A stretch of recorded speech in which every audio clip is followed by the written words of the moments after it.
Today is day number 332 of the war between Israel and Hamas. Today's title is When Arabs Said No to Both a Jewish and Palestinian State.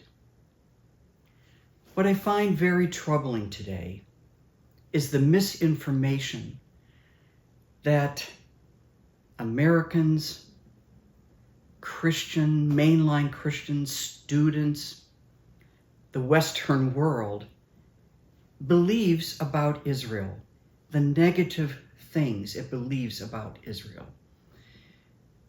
One of those is that Israel is denying the Palestinians a state. The next one is that Israel is the aggressor against Palestinians. And the third, that Israel is a thief, that it actually stole Palestinian land to make a state of its own. The perception today by Americans and students in the world that Israel is denying Palestinians a state. I'd like to go back for a moment to the 1947 partition plan made for Palestine by the United Nations. It split Palestine into two states, a Jewish state and a Palestinian state. The Jews said, yes, we'll take it. Even had it been less, they would have said they would have taken it, as they did in the Peel Commission in 1937, when less land was offered them, and the Palestinians said no. They would have taken anything. Ben Gurion said, I'll take a state the size of a tablecloth. Did he want all of Palestine?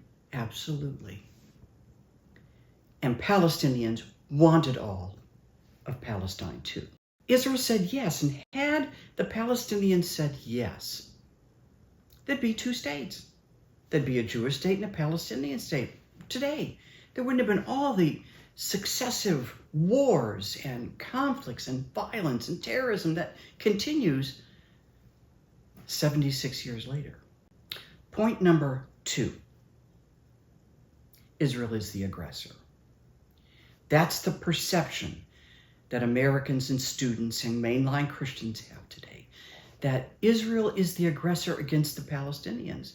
And the news words it that way. That's what we hear without any other information, and we believe it.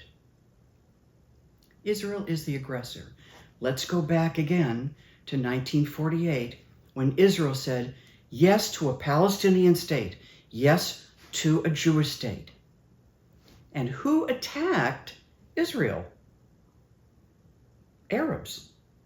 It was 5 Arab states, and actually with supplemental help, it was 7 Arab countries that attacked Israel. To what? Get rid of it? Absolutely, to get rid of it.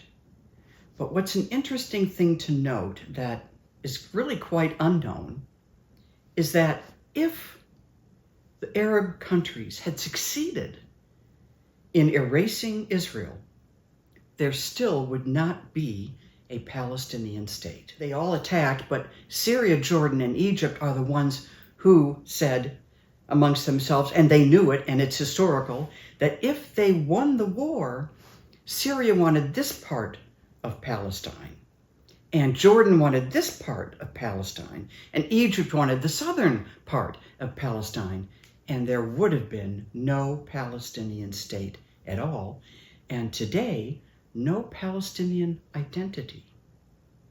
Think about that. They said no to a Jewish state. They didn't have to say no to a Palestinian one. It just was ipso facto not going to be. I'd like to make things clear so that we can understand Israel's position in the Middle East today. While Syria and Jordan, Lebanon, and Iraq were part of who attacked Israel in 1948, do you know where these countries came from? Do you know who created these countries? Stay tuned. Thank you.